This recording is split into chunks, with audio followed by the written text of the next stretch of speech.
नई जिंदगी बिलाल मस्जिद परिसरात ड्रेनेजच्या घाण पाण्याचा गंभीर प्रश्न निर्माण झाला आहे। गेल्या काही दिवसांपासून सांडपाणी रस्त्यावर साचत असल्याने परिसरात अस्वच्छता आणि तीव्र दुर्गंधी पसरली आहे। या समस्येमुळे नागरिकांचे आरोग्य धोक्यात आले असून लहान मुले, महिला आणि वृद्धांना मोठा त्रास सहन करावा लागत आहे।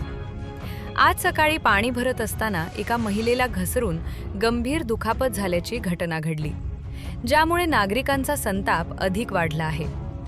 स्थानिक नागरिकांचा आरोप आहे की वारंवार तक्रारी करूनही महापालिका प्रशासन आणि संबंधित नगरसेवक याकडे दुर्लक्ष करत आहेत।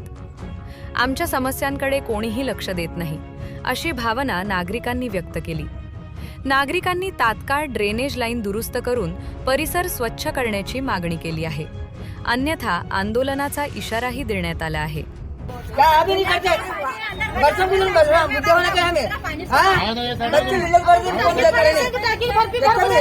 अब पढ़ी बिचारी हो, ताकि पढ़ेंगे, तो है क्या? खेल नहीं, खाली पार्किंग सर करती है और रखती जाती है।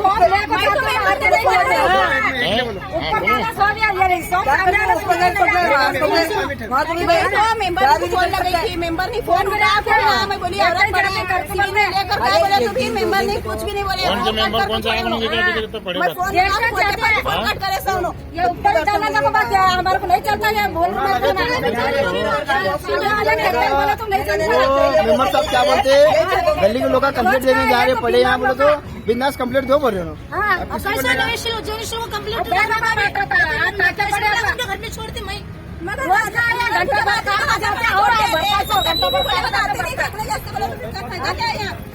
खोदना हमारा